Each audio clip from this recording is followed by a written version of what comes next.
every single thing I put into him, I got out tenfold through his commitment and ability.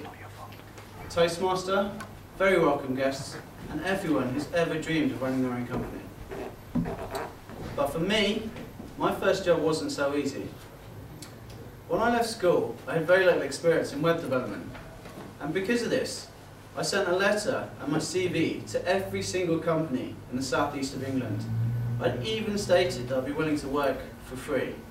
So there I sat every morning by the letterbox, duly waiting for the barrage of responses to come through. But did they arrive? No. Until one day, a small handwritten envelope landed on the hallway floor with my name on it. My name on it! I couldn't believe it. I ripped it open, I held it up, and it read, "We are pleased to offer you a job in web development." I couldn't believe it. This is it. I'd finally made it. So, things aren't always as they seem. When I actually started the job, I had to work in my employer's house. Not that bad, but not that great. When I eventually got there, I found I had to work in his upstairs bedroom. I couldn't believe it.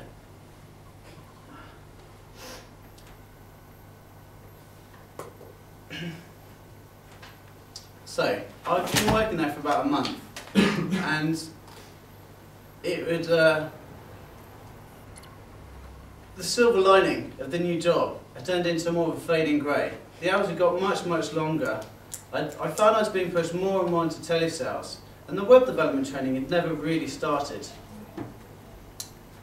So, the first major incident that made me really question my job happened on a cold, serene winter's day. And we were sitting in the upstairs bedroom, and it was a very silent, peaceful time with my boss. Until one moment, the silence was monumentally broken. My boss was sitting right next to me, and he all of a sudden let out the most almighty fart. I couldn't believe it. Let me just paint the picture. We're sitting in the upstairs bedroom in the middle of winter with the windows shut. It's absolutely stank. I couldn't believe it. Seriously, this 50-year-old man, he didn't even blink, let alone apologise. It's horrible. The second incident that made me really question my job at that company, it had been building up since I started working there, and I could tell it was only ever going to get worse. Now, I'm not really sure my boss had told his wife that we were going to be using the upstairs bedroom as the office. And so every few weeks I'd have a massive argument. She'd come storming into the room, barging me out of the way, screaming at the top of her voice, "What the hell are you doing in here?"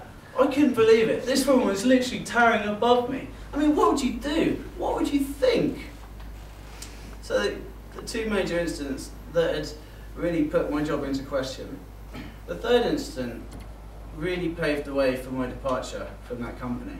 What happened was that one of our clients had decided to take my boss to court over late delivery of the project. And because of this, my boss turned around to me and said he was going to countersue if he lost the case.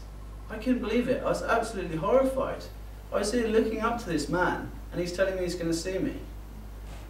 So what eventually happened was that after a couple of years, the guy taking my boss to court won the case, and my boss was therefore not allowed to countersue against me. For 2 years I had to worry about that. 2 years I was physically sick because of my boss. So that was my first job.